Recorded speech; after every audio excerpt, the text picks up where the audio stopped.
So good afternoon. Before starting our session, a short announcement by European Association of Young Economists.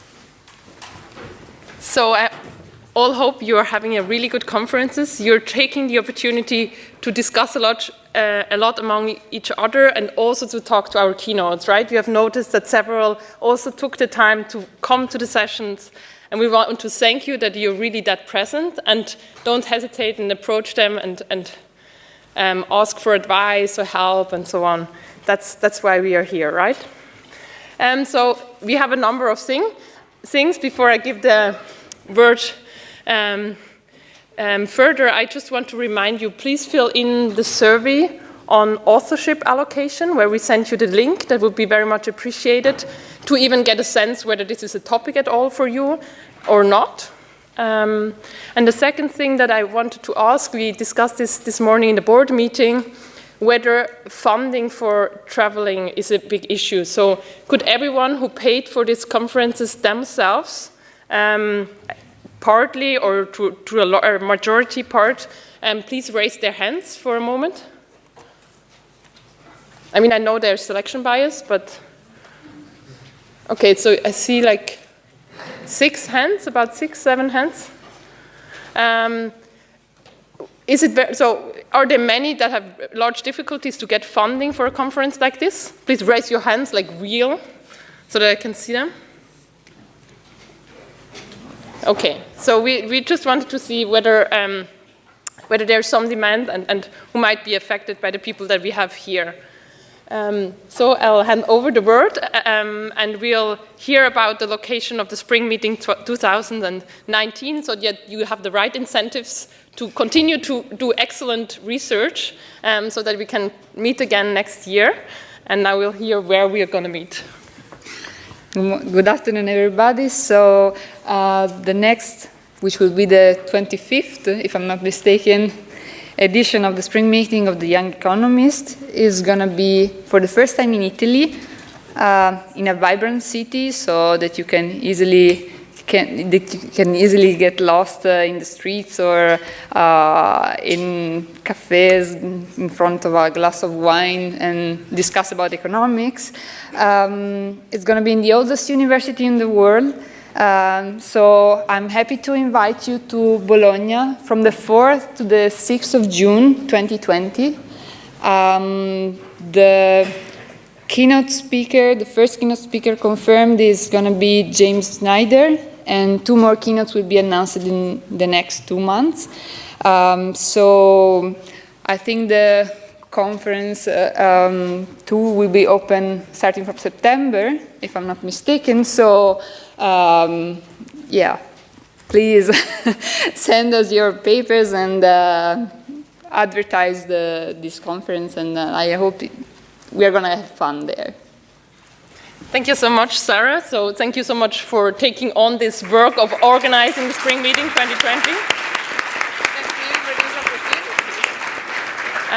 So as Sarah just said, it's the quarter-of-a-century anniversary that we find in the oldest university of Europe. So that should be a very nice occasion to go there. And you will get an email when the call for papers is ready, and when we open the submission period. So don't worry, we'll also advertise it, of course, on social media and on the website, but we'll definitely also inform you by email. And again, please also act as referees so that we can select the top papers for the next spring meeting. Thank you very much.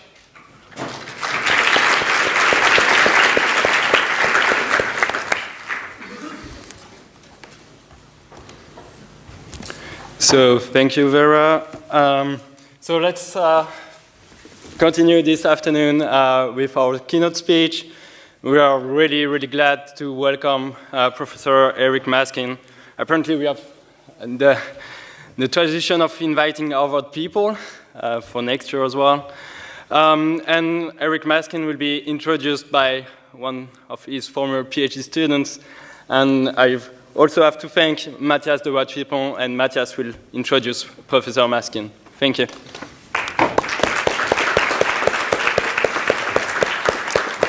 Hello. So it's a great pleasure for me to introduce Eric. even though, as people say, and here it's really true, he doesn't need any introduction. Eric has taught in the best places in the world, MIT, Harvard, then he went to the Institute for European Study in Princeton, and then back to Harvard, where he's now Adams University professor. Now, university professorships are reserved for the most prominent people. You typically have to have been a university president, like Larry Summers, or a Nobel laureate, like Eric.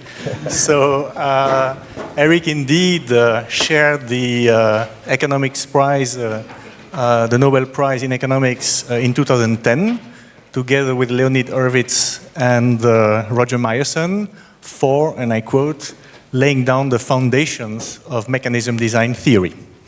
Now, Eric has done path-breaking work in a number of areas, of course, contract theory, game theory, social choice theory, or political economics, and that will be the topic of today. Now, I've had the great chance to work with Eric on yet another topic of his, the so-called soft budget constraint that was popularized by the great Hungarian economist János Kornai, who was looking at the functioning of centrally planned economies. Eric has continued working on this, for example, with our former colleague Gérard Roland, who's now a professor at the University of California, Berkeley, but also with a number of former PhD students of his from China. And I just learned today on the web that last January was inaugurated in China, in Zhejiang University, the Maskin Research Center on China's economic development. So he won't be able to talk about that today, I guess, but you know, you may always ask questions. Now, Eric is indeed, next to being a great researcher, a wonderful PhD supervisor. He's had stellar students like, for example, Drew Fudenberg or Jean Tirole. Here at ULB, next to me, Estelle Cantillon, who was your PhD student. Eric, as I said, is great as a PhD supervisor. He's open-minded in terms of topic, but very demanding in terms of rigor. And indeed, that's one of his traits, that he's indeed, he focuses always on important problems and makes sure to analyze them theoretically in a rigorous and elegant way.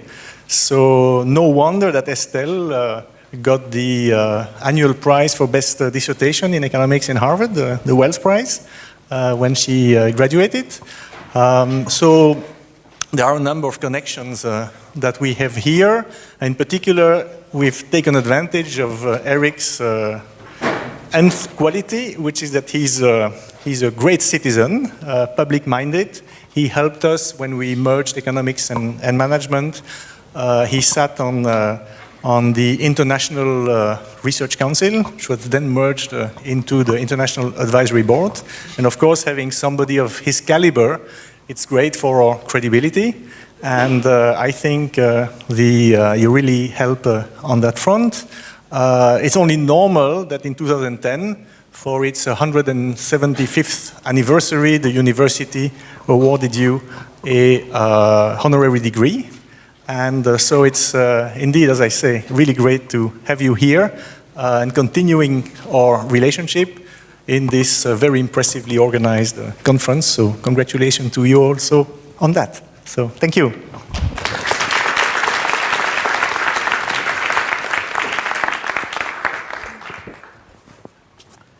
I'm going to use this, I think. Thank you.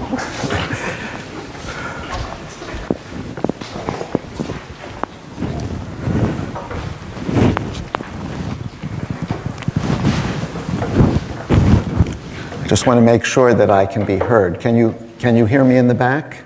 I suppose if you can't hear me, you won't know that I'm asking the question. Am I audible reasonably? Good.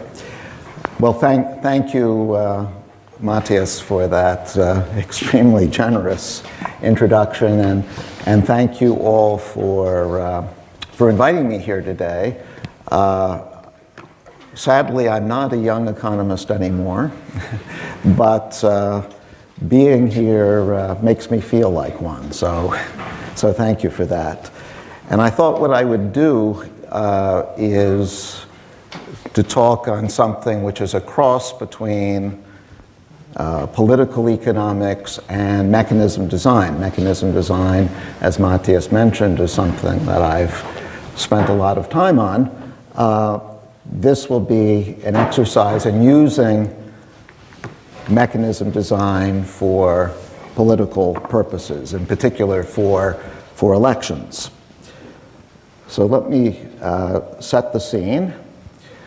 I'm going to be talking about voting rules and what voting rules we might or should use. A voting rule is simply a way of going from voters' preferences to an outcome, a winning candidate. Imagine, for example, that we're trying to elect a president. So there are various voting rules that we could use to go from preferences to the winning candidates. And let me mention some well-known, well-studied voting rules. Probably most of these will be familiar to you. One very prominent example used to elect MPs in Britain. It's used to elect members of Congress. In the US, it's also used within states, American states, to elect presidents, and that's plurality rule. It's also called first past the post. And what we do in plurality rule is we just look at voters' favorite candidates, their top-ranked candidates, and the winner is the candidate who is ranked first by more voters than any other, even if that's not a majority. The second method that we'll be discussing is what's often called majority rule or simple majority rule or Condorcet's method, because it was especially advocated by the Marquis de Condorcet in the 18th century. And there we look for a candidate who, according to voters' preferences, would beat each other candidate in a pairwise contest. So A wins if a majority prefer A to B, and also a majority prefer A to C, if A, B, and C are the candidates. Then there's runoff voting. Runoff voting is used in many countries for presidential elections. It's used in France, it's used in Romania, it's used in Russia, Brazil. And the way that works is you look at the candidate who is ranked first the most, so that's like plurality rule. If that candidate has a majority, then the election is over. So imagine that this is in the first round. If someone gets a majority in the first round, that's the end. But if no one does, then we take the top two candidates, the top two vote getters, and they go to a runoff, and whoever wins there is elected. Then there's rank order voting, often called the Borda counts, after Jean-Charles Borda, who was a contemporary of Condorcet. They were both in the French Academy of Sciences, and they were intellectual rivals. They each had their own favorite voting system. You won't be surprised that Condorcet favored Condorcet voting and Borda favored Borda voting. I'm going to have quite a lot to say about both those gentlemen later on, but rank order voting is also probably quite familiar to you because it's used especially in committees for, say, electing a committee chair or sometimes for resolving conflicts within the committee. And there, voters rank candidates, and a candidate gets 1 point every time she's ranked first, 2 points every time she's ranked second, and so on. And then we just add up the number of points that a candidate has. Whoever has the fewest points wins, because a low point total corresponds to a high ranking. Sometimes it's done the other way around. You get the most points for being ranked first, but obviously they are equivalent. And let me mention one more voting method. There are obviously a lot of others that I could talk about too, but I don't want to spend the entire talk on examples. And the final method is what we might call utilitarian voting. Now, we don't normally think of utilitarianism as a voting method, and as we'll see later, there are very good reasons why it's not used for voting in practice, but we could imagine it in principle, and it would work like this. Each voter has a utility function, and a utility function assigns a utility to each candidate, and then we choose the candidate who maximizes the sum of voters' utilities. As we often, that's a criterion we often use in welfare economics. Well, we could do it in voting too. Okay, so those are a few examples of voting rules that are used in practice, or at least thought about in theory, and there's an infinity of other possibilities. A serious question we have to confront when it comes to this enormous variety of voting rules is, which one should we actually use? And that question itself can be broken down into its component parts, because in order to say which voting rule we should adopt, we first have to decide what it is that we want out of a voting rule. What are the principles that we think a good voting rule should satisfy? That's the way that voting theory proceeds, and that's the way I'm going to proceed here today. So it'll be axiomatic. We can specify particular criteria, axioms, that we think a good voting rule should satisfy, and then we can see which voting rule or voting rules satisfy them, or perhaps no voting rule satisfies them. But that will be the kind of analysis we will be doing. Now, one particular criterion that I'm going to be emphasizing today, and remember that the title of the talk is Elections and Strategic Voting. One particular criterion is non-manipulability. What do I mean by that? I just mean that voters should not find it in their interest to distort their votes in a strategic way. They should vote according to their true preferences.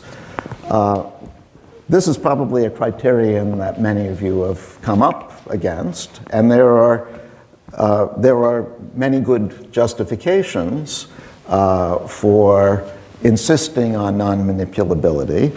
Let me just mention two of them. One is that if voters are manipulating, voting strategically, then even if we've devised a voting rule that satisfies the other axioms that we would want to achieve, we can't be sure that it actually achieves those axioms if voters are distorting their votes, because if we're distorting the inputs, the rankings, then we'll be distorting the outputs too. And that means we can't be sure that the other axioms are satisfied. But I think there's an even more important reason why non-manipulability is a good idea, and that is that strategic voting is hard for voters. If I'm a good citizen, a good voter, it's complicated enough for me to figure out my own preferences. I have to research the candidates, see what their positions on the issues are, see what their character is like, see how they hold up in debate. That's a considerable investment of energy and effort. But if on top of that, I have to forecast how other people are going to vote so that I can strategically react to what they're doing, then my decision problem is an order of magnitude more complicated, at least an order of magnitude more complicated. And that is a heavy burden for voters to have to bear, and wouldn't it be good if we could make life simple for voters by making voting rules non-manipulable? So that's the justification. So the problem with non-manipulability is that we immediately run into a famous negative result, which probably, again, most of you have heard of. It's called the Gibbard-Satterthwaite theorem, which says that there is no voting rule, no reasonable voting rule, that is always non-manipulable once there are 3 or more candidates. With just 2 candidates, the world is simple. It's very easy to get everything you'd want. It's getting good results with 3 or more candidates that is hard. And in particular, you can't get non-manipulability except in a very extreme case where one voter has all the power. But there's a sense in which Gibbard-Satterthwaite, I think, is overly pessimistic. It paints too negative a picture because Gibbard-Satterthwaite insists that in order to satisfy the non-manipulability axiom, a voting rule should never be manipulable. And yet, in practice, some circumstances where manipulation could occur might actually be very unlikely. And so we don't worry about those circumstances very much. And so we're going to, and I should have said at the outset that the work that I'm talking about today is joint work with Partha Dasgupta at Cambridge University. He's an old friend and collaborator. And we have some earlier work on voting, and this is more recent work. And the question that we're interested in asking is which reasonable voting rules, in the sense of satisfying the other axioms, are non-manipulable most often. Now, most often is a vague term here. One purpose of doing the formal analysis, which I'll be coming to very soon, is to make precise what we mean by most often. And that's what the paper tries to do. So that is a brief rationale, if you like, for the paper. And now let me show you the paper. I'll set up the model. The model, as you'll see, is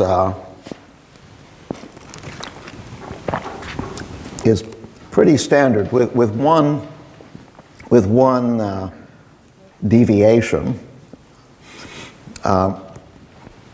We'll suppose, first of all, that there's a finite set of potential candidates. Now, I'm going to be distinguishing between potential candidates and actual candidates. So think of X as the universe of people who could conceivably run for president, but in the end there will be a ballot limited to those who actually are running.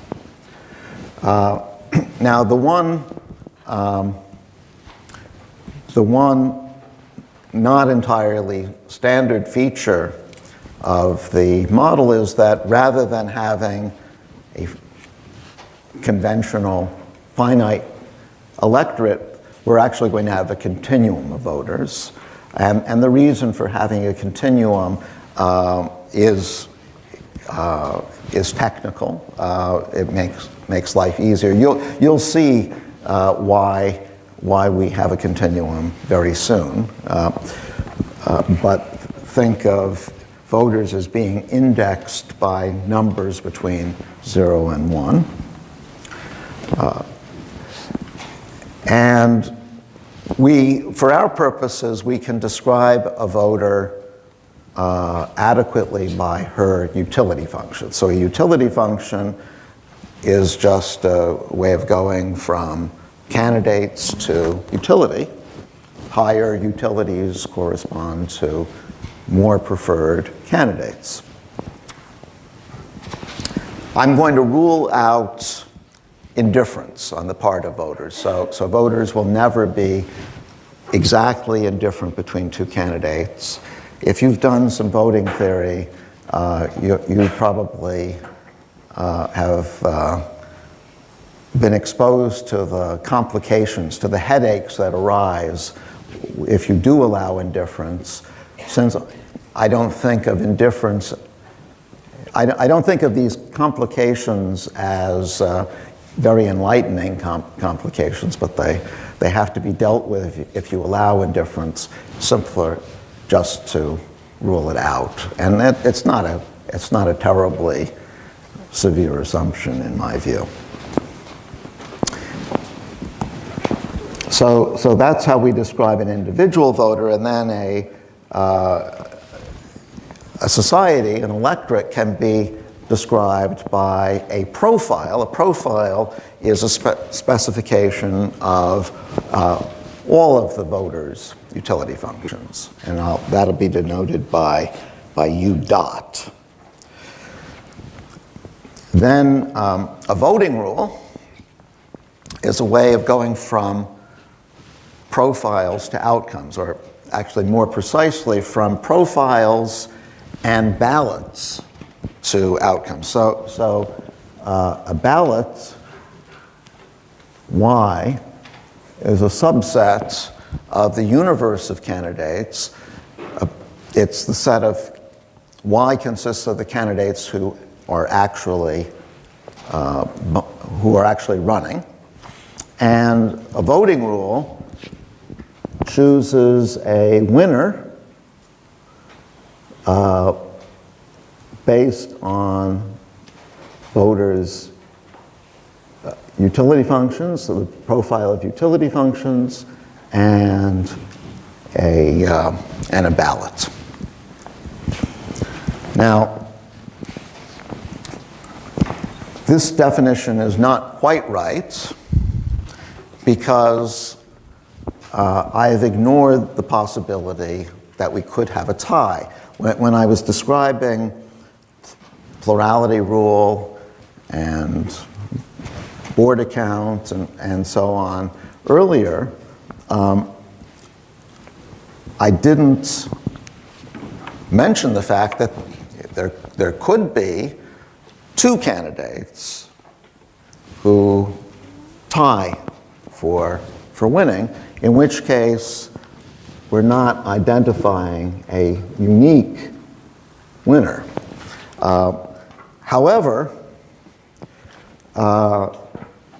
if there are a lot of voters, the chance of having an exact tie is very small. With 1 million voters, the chance of an exact tie is truly tiny. And with an infinity of voters, and this is the reason for having an infinity, the chance of a tie is 0. And so that's why we do it.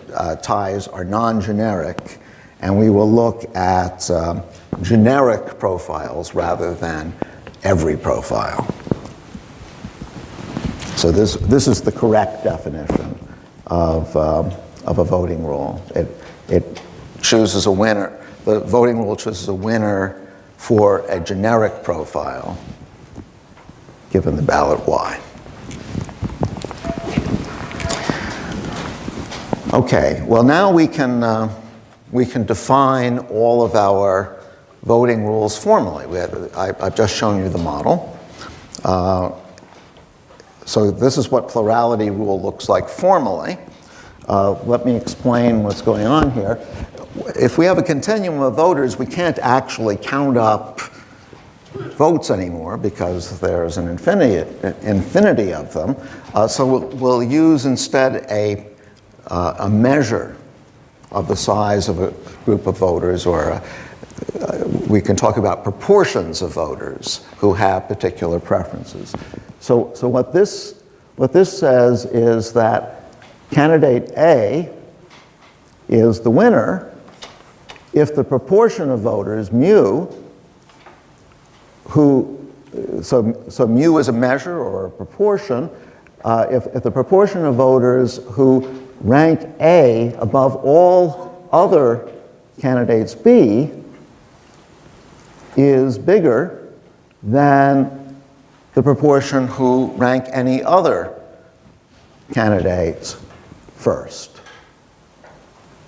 And this weak inequality allows for a tie, but of course ties won't occur except with probability 0. So that's a formal definition of plurality rule, and we can similarly define all of the other voting rules that I talked about formally.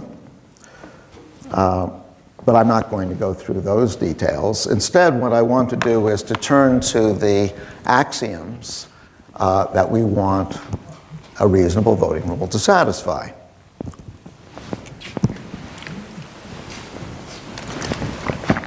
So, first one, very familiar, the Pareto principle. It would be a very perverse voting rule indeed if everybody preferred X to Y and yet we elected Y. It's hard to think of voting rules used in practice which violate that principle. This is sometimes called the consensus principle.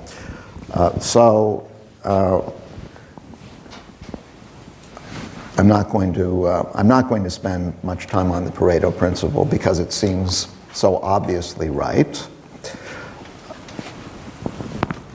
And I'm not going to spend much time on anonymity, the next principle, either, because that is often thought of as the essence of democracy, the idea that everybody's vote should count equally, that no one should be given greater weight than anyone else. And this really amounts to anonymity in the voting principle. It says that if we give I's preferences to J and J's preferences to K, and so on, that is, if we permute the preferences, we should get the same outcome. Because we've kept the distribution of preferences the same, we've only changed the identities of the voters who have those preferences, so we should still have the same winner. That's the anonymity principle. And pretty hard to quarrel with. For those of you interested in the American system, it does happen to be violated by the Electoral College, because in electing a president, how much your vote is weighted depends on which state you're from. And that's a violation. That's a violation of anonymity. But by and large, most voting rules, with the notable exception of the American presidential system, satisfy anonymity. Well, just as we want to treat voters symmetrically, it makes sense to treat candidates symmetrically, and that's the neutrality principle. And that says that if we give candidate I's, if we change voters' preferences so that whenever they rank candidate I someplace in their ranking, we now replace that with J. In other words, we permute the names of the candidates in their rankings. Well, then we should permute the name of the winner in exactly the same way. And that's what the formal definition of neutrality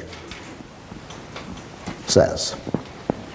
I'm not going through these definitions, the formal expression of these definitions, because it just says what I'm saying in an informal way.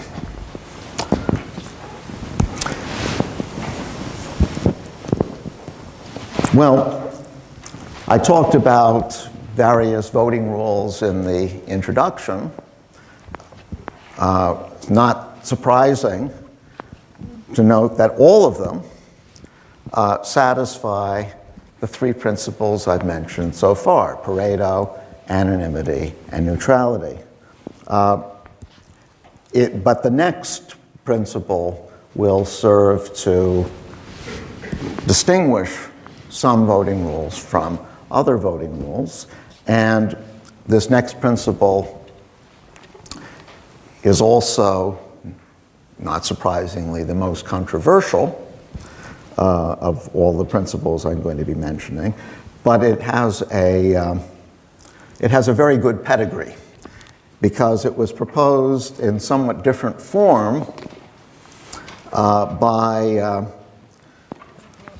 by both Kenneth Arrow in his work on the impossibility theorem and John Nash in his work on axiomatic bargaining, more or less at the same time. And furthermore, it has a compelling justification in practice. And this axiom is called, well, Arrow and Nash called it independence of irrelevant alternatives. Because we're talking about elections here, we can call it independence of irrelevant candidates. I'm going to actually use the Nash formulation, but we could just as easily use the Arrow formulation. What Nash insisted on, what independence insists on, is that if we run an election and X is the winner, but now we reduce the ballot a bit, we throw out some candidates who are irrelevant because they didn't win, and we run the election again, and X is still on the ballot. Well, now it seems reasonable that X should win again, in fact, perhaps even more decisively than before, because we only eliminated candidates who lost to X the first time. And that's what independence says. X should still win. Now, I said that this has, I think, a pretty compelling political justification because there have been many instances in political history where this principle was violated and people were very upset about that violation. A famous case, at least for Americans, is the presidential election of 2000. That was an election which was essentially between George W. Bush, who ended up winning, and Al Gore, the Democratic challenger. But there was, and it was a very close election. It all came down to a single state, the state of Florida. And it took an agonizingly long time to count the votes in Florida. It took several weeks. This was the longest vote count in American history.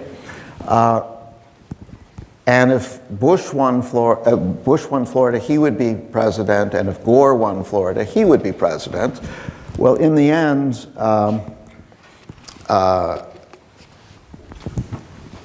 we know that Bush won. Bush won actually by a ridiculously small margin, by 600 votes out of nearly 6 million votes cast. But the interesting thing is that nearly 100,000 voters in Florida voted for Ralph Nader.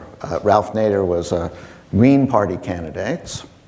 And it's pretty clear that most of the people who voted for Nader would have voted for Gore had Nader not been on the ballot. So Gore would have won the election quite easily had Nader not run, but he did run. So that was a very clear violation of independence. And people were understandably upset by the fact that this irrelevant candidate, this fringe candidate, Ralph Nader, could change the whole thing.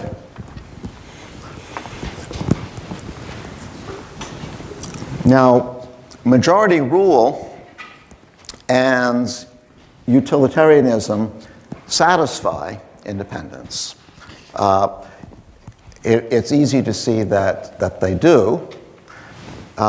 If there are three candidates, X, Y, and Z, and X is the majority winner, that means that X beats Y by a majority, X beats Z by a majority.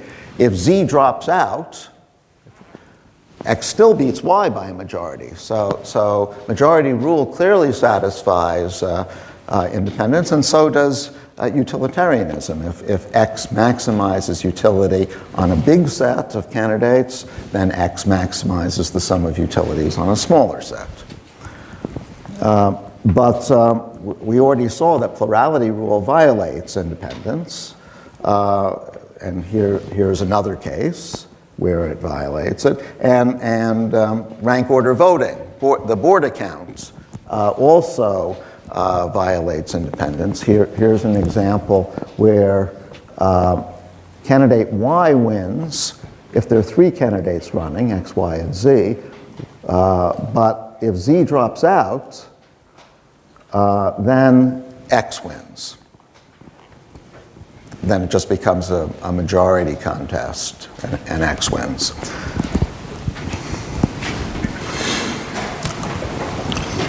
Let me come to the final axiom, which is the one I actually started with. It's the one that I mentioned in the introduction, and that's non-manipulability. Non-manipulability says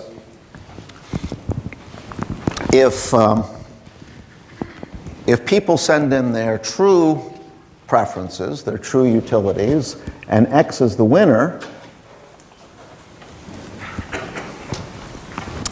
then if some coalition of voters, C, can change the outcome by distorting their preferences, so this profile U prime is the distorted profile. So if they can change the outcome from X to X prime by distorting their preferences, then it better be the case that someone in the coalition does not gain from this distortion. So it better be the case that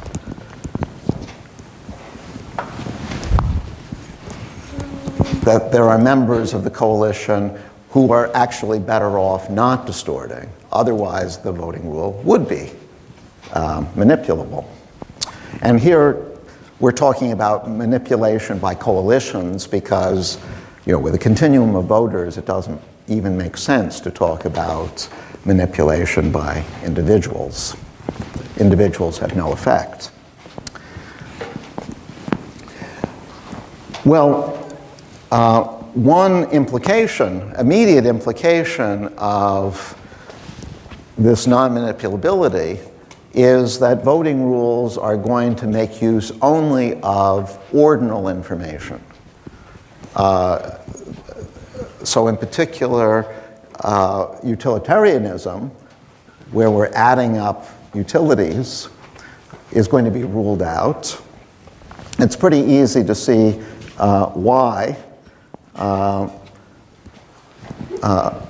utilitarianism is ruled out. Suppose there are just two candidates, X and Y, running, and I prefer X a little bit to Y, according to my utility function. Am I going to report my true utility function? Well, probably not, because since I do prefer X to Y, and I want to see X win, I have every incentive to exaggerate the difference between X and Y and report a utility function where the reported difference is much bigger than the actual difference. So utilitarianism is highly manipulable, and so is any other voting rule that makes use of cardinal information.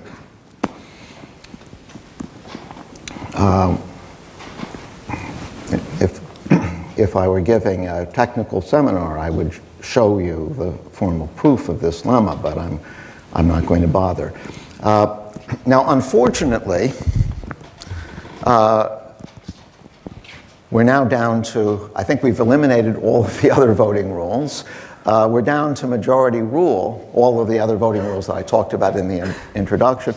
Majority rule also satisfies non-manipulability because majority rule is not always even well-defined. And this was something that was pointed out by Condorcet himself. Here's the famous example. The population breaks down into three groups, and X cannot be the majority winner because a majority prefers Z to X. These people prefer Z to X, and these do. But Z can't be a majority winner because Y beats Z by a majority. These people prefer Y to Z. These people prefer Y to Z. But Y can't be the majority winner because X beats Y. These people prefer X to Y, and these people prefer X to Y. So no majority winner. That means that if we're going to use majority rule, and we run up against a situation like this, we're going to have some tiebreaker. We have to extend Condorcet's method to make it well-defined, even if a Condorcet cycle like this occurs. So, for example, we could use what's called Black's method, and there's some good theoretical reasons for using Black's method, which I will come to in a couple of minutes. Under Black's method, we look for a majority winner, if there is one. So we choose the majority winner when that exists. But if it doesn't, then we choose the border winner. Duncan Black was an American political scientist in the 1940s who proposed this. Now, unfortunately, if we use Black's method, then majority rule becomes manipulable. It's not manipulable if we can't have Condorcet cycles. It's not manipulable because if I prefer X to Y, it never pays me to say that I prefer Y to X. The only reason I would do that would be to make Y the majority winner when we do the vote count. But we're assuming that I prefer X to Y, so I would never gain from such manipulation.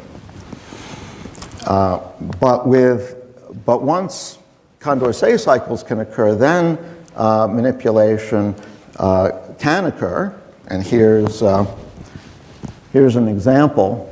So this is a Condorcet cycle. If we use Black's method, then turns out X is the Condorcet winner, majority winner. But this group of voters here actually benefit from manipulating and pretending that their ranking is ZYX, because then there is a majority winner, and it's Z, and they prefer Z to X. This group prefers Z to X. So there is no voting rule which satisfies all of the conditions, all of the axioms I've been insisting on. We've seen that for the voting rules I talked about in this lecture, but it's true for any voting rule at all. This is essentially the Gifford-Satterthwaite theorem. And as I said, that's discouraging, but it shouldn't be too discouraging because, as I suggested, what we're calling a non-manipulable voting rule is extremely demanding. And there are many plausible circumstances in which it's too demanding. So for example, majority rule satisfies all of our properties, all of our axioms,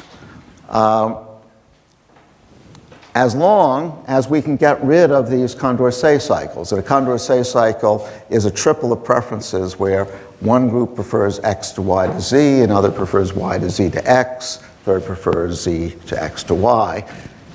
If we can rule that out, then majority rule satisfies all the axioms. And there are some natural cases where Condorcet cycles cannot occur. A famous example is what is called single peak preferences. So imagine that voters range from left wing to right wing. In the US election that I was talking about before, we had Nader on the left, we had Bush on the right, Gore somewhere in between. Gore is closer to Nader than to Bush, probably. But there probably were not very many voters who put Nader first, Bush second, and Gore third. And there probably weren't many voters who put Bush first and then Nader second. And if we can rule out these rankings as being unlikely, then we don't get Condorcet cycles anymore. We always get a majority winner.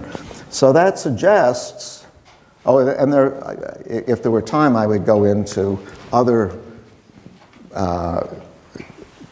very clear cases where we don't get Condorcet cycles, but let me move on to this definition. So we'll say that a voting rule works well for a limited class of preferences if it satisfies all 5 axioms when voters' preferences fall in that class. And so, for example, majority rule works well when preferences are single-peaked. And now, finally, I can state the first main result. There are only 2 results that I'll be talking about. Suppose that we have found a voting rule which satisfies all 5 axioms for a particular restricted domain of profiles. Well, then that voting rule has to be majority rule. At least on that profile. So these axioms not only narrow down the sets of voting rules, but they give us a unique characterization, majority rule.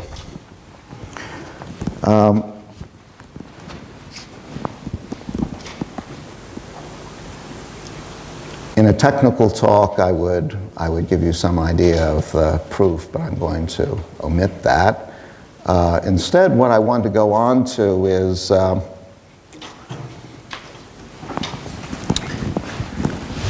independence condition. The independence condition,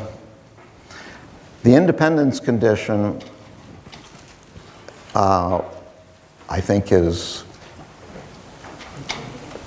quite plausible as a reasonable condition. I told you about the Florida election of 2000 where it was violated and that got people upset. Many other such examples. But admittedly, it is also the most controversial of all the axioms, and so it's interesting as a research question. What happens if we drop it? And so that gives us a slightly different set of axioms, a slightly smaller set of axioms, 4 axioms rather than 5 to satisfy. Now, if we simply drop independence and insist on the voting rule satisfying the remaining 4 all the time, we run into the same impossibility we did before. So what we'll do is exactly what we did for the first theorem. We'll talk about restricting the class of profiles. I already used the term working well when a voting rule satisfies all 5 axioms. If it satisfies this smaller set of 4, we'll say that the voting rule works nicely. So it's less demanding. And now we get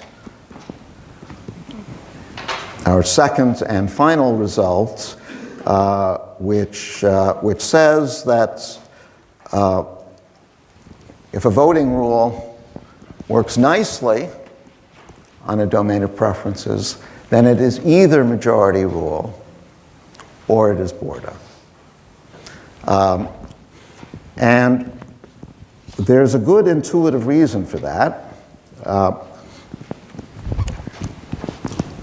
We've already talked about the idea that majority rule, the Condorcet method, works well when there are no Condorcet cycles. Well, it turns out, and this isn't hard to show, that The board account works well precisely when there are Condorcet cycles.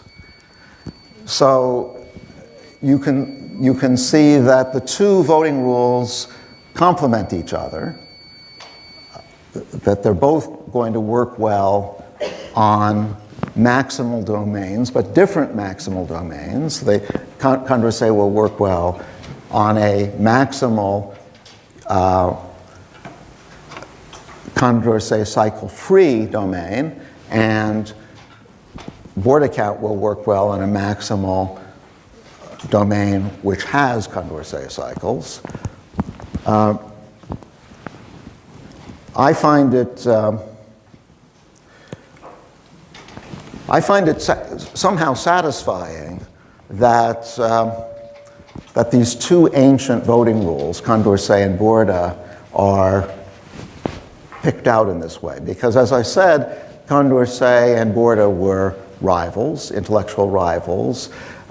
In the literature that has grown up in voting ever since, those two voting rules are often contrasted. Majority rule has its proponents. I'm one of them, by the way. But there are also plenty of proponents for Borda. It's nice to see that, in a sense, they were both right. And with that observation, let me stop and thank you for your attention.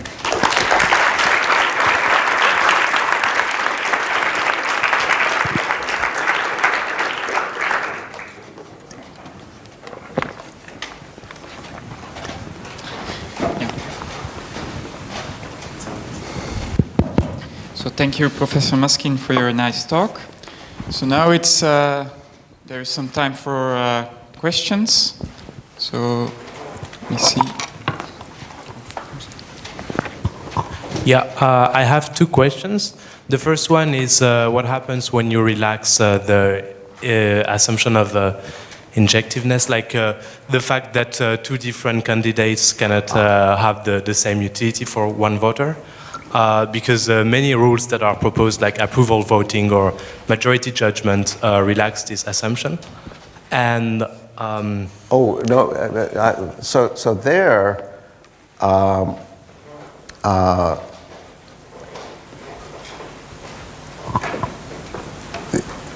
Well, all right. Let me say that majority rule and board accounts are perfectly well defined if we have voter indifference. They're defined in exactly the same way. The problem is not with their being well defined, but rather with the characterization of exactly when majority rule avoids Condorcet cycles.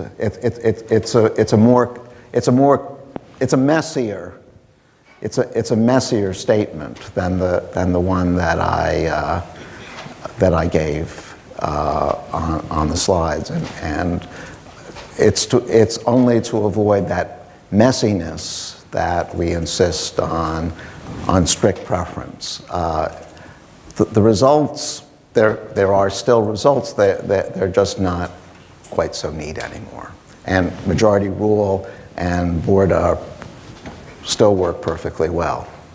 yes, but do you have the uniqueness theorem? I mean, wouldn't the approval voting rule satisfy also the axioms? No, because approval voting, well, first of all,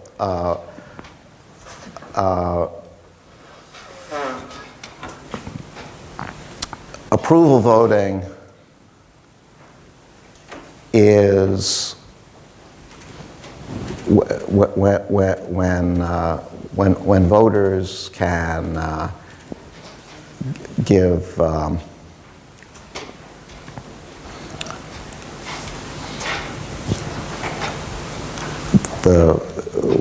when voters can rank two candidates equally, approval voting is going to be highly manipulable. Here's actually even when we don't have ties in differences, approval voting is going to be manipulable. Suppose that there are two candidates running, and you think that both candidates are decent. They both would do a good job. Well, you're not going to approve them both, because if you do, your vote has no weight. It's the same thing as approving neither of them. So you're almost forced into strategic voting if we use approval voting. And so actually voter indifference is irrelevant to the manipulability of approval voting. Even with just two candidates, approval voting will be manipulable. Same thing with majority judgment. I have a second question. I don't want to monopolize. It's about the board account. So yeah. You assign 1 point to the first, 2 Right. points to the second, and Right. what happens if you assign any increasing function? Then that modified board account, which is called a scoring rule, will no longer be non-manipulable on a Condorcet cycle. It's the board account, and uniquely the board account, up to invariances, which is non-manipulable. All of the others are not. So there's something special about the particular rule that board have proposed.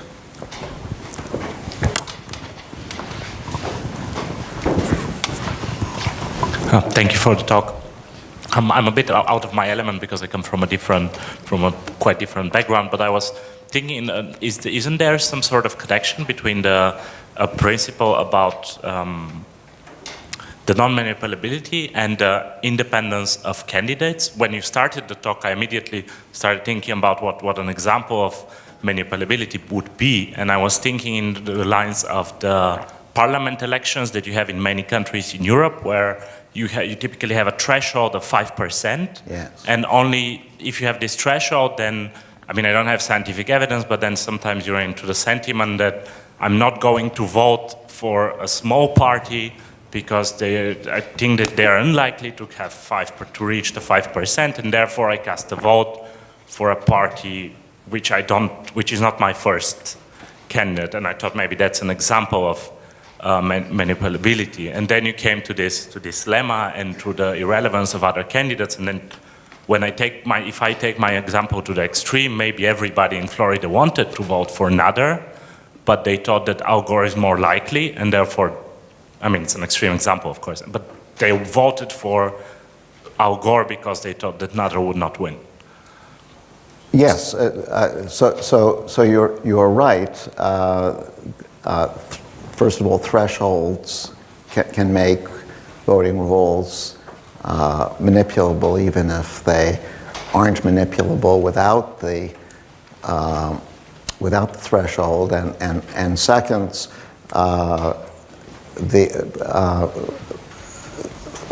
voting for a mainstream candidate like Al Gore is often the best strategic reaction to being confronted with a candidate you really like, but who you don't think has a very good chance of winning. The reason why I insisted on non-manipulability is that it seems a shame if you really like Ralph Nader, or you really like Bernie Sanders, or whatever candidate is slightly out of the mainstream, or very much out of the mainstream. It seems a shame that you can't vote for them because you're afraid of a violation of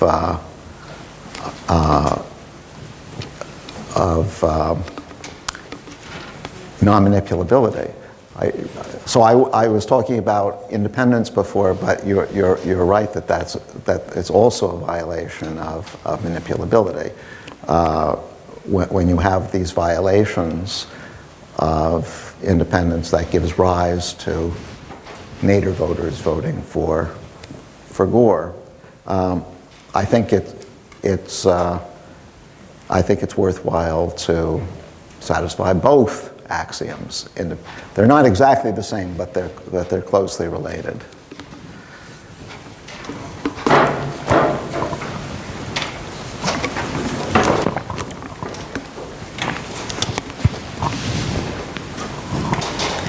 Hi, thank you for your talk. I had a question on the utility function. So if we think of welfare, we might want to think of cardinal preferences rather than ordinal preferences, like the Le Pen example that you pictured. Maybe some people have Le Pen as their first-rank candidate, but most people prefer her much less compared to all the other candidates. And in the utility function, the welfare function, we should take that into account. And so I wonder what voting rule would make sure that right. So of course, in economics, we use cardinal measures of utility all the time, and here we're not doing that, and the question is why not? The reason is that for cardinal measures to work, you need to be able to trade off your vote for candidate X over Y against something else. It's the something else, money, for example, that is the measure of the intensity of your preference. Now, for many purposes in life, money is the medium of exchange. If we're talking about getting an optimal allocation of resources to cars on the one hand and houses on the other hand, we want to use people's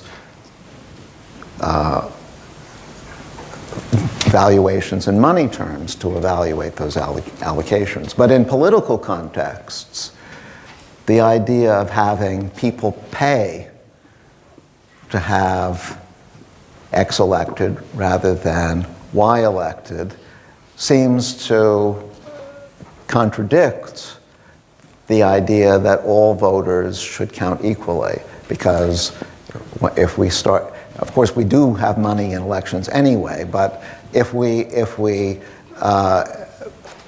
intensified the problem by allowing a rich person to buy the votes of a lot of poor people, then we would be making the system even less democratic than it currently is. And that, I think, is an important reason for not introducing the additional good which would allow intensities to be measured. There are other ways, though, of capturing intensity. If you're willing to look not just at single elections, but at multiple elections, it might be the case that in the current election, I personally don't care whether X or Y wins, but you might care a lot, in which case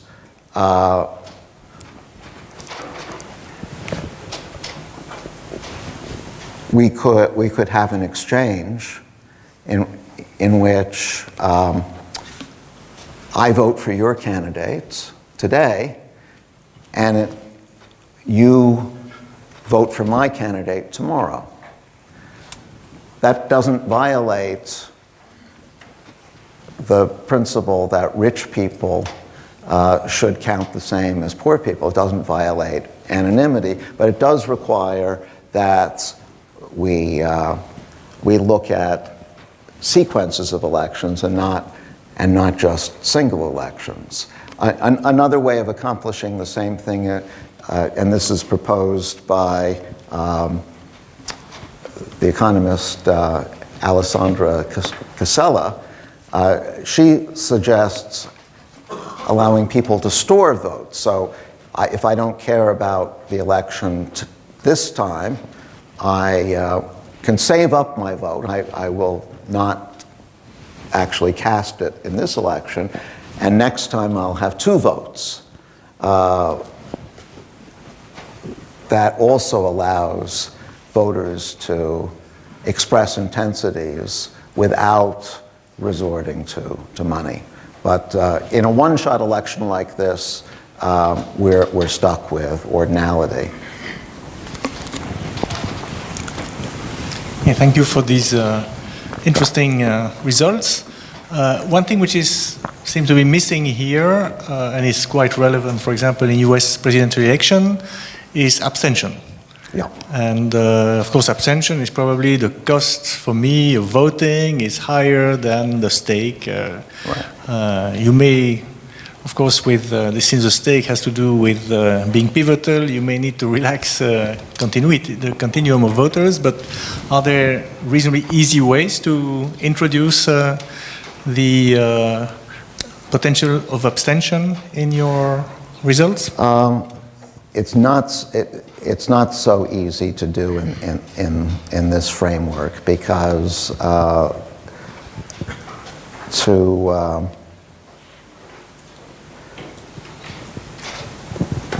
to capture abstentions, we're going to have to start allowing voters to trade off their vote against something else. And in this case, I guess it would be the value of time, and that would make this a two-dimensional model rather than a one-dimensional model, and it would be far harder to work with. But let me suggest that indirectly there's a way of dealing with abstentions in the model as it stands. Often in elections, under the current system, voters abstain from voting because they don't like any of the candidates. In the 2016 presidential election, which was between Trump and Hillary Clinton, a huge number of voters stayed home because they didn't like either of them. One change which would have brought a lot of these voters out would be a change which enabled some of the exciting but non-mainstream candidates to run as well. So Bernie Sanders decided not to run in the general election. Michael Bloomberg, a centrist, declined to run. They declined to run because under the current system, they would have split the vote with Clinton, and that would have guaranteed a victory for Trump. But another virtue of voting rules like majority rule, is that Sanders and Bloomberg and Nader, all of them can run without without the violation of independence. They're not going to, if Hillary Clinton was going to win when they didn't run, she's also going to win when they do run. And having Sanders and Bloomberg on the ballot is probably going to bring out more voters, the people who would like to vote for them.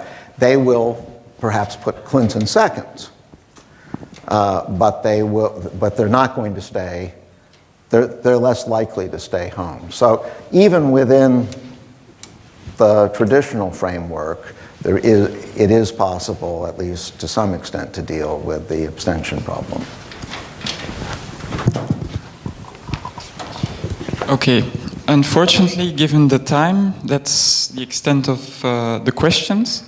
So now, given that we have such an experienced researcher and Nobel Prize winner over here, and it's a room full of young economists, we would be very interested to hear some advice from you. You know, I suppose there are lots of things I could talk about, but maybe the most useful thing I can say is that when you're looking for a topic to work on,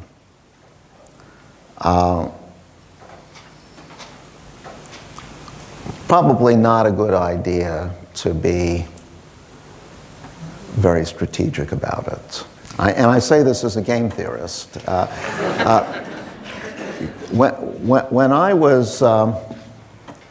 When I was just starting out, game theory itself was a fringy topic, and mechanism design, which is a subject within game theory, was way out there on the fringe. It was not mainstream at all, and there were plenty of people who said to me, why do you want to work on such weird topics? Why don't you work on economics? And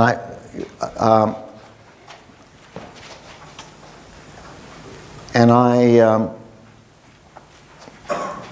gave some thought to following that advice, but then I realized that the main reason we're in this business to begin with, the reason why we're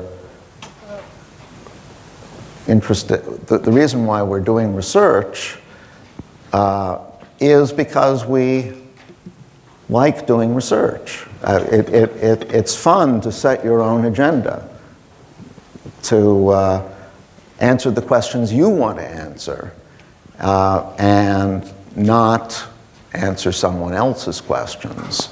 And so once we allow other people to tell us what we should work on, so it rather defeats the whole idea of becoming a researcher in the first place. If you're going to do what other people say, why not at least take a job which is going to pay really well? I happen to think that being an academic, being a researcher is the best job in the world. Not obviously because it pays so well. It doesn't. But the idea of spending a large part of your day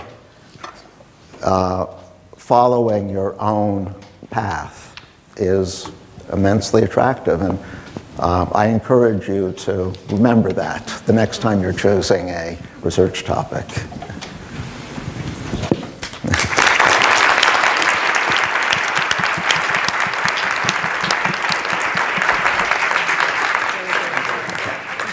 So I would like to thank both Professor de Roy-Tripon and Professor Maskin for the invitation and the talk. So we still have 2 sets of parallel sessions to end our day. And this evening, we'll head to the City Hall. So just follow the guy of the organization in your room, and we'll take public transportation to go there. Thank you. Thank you.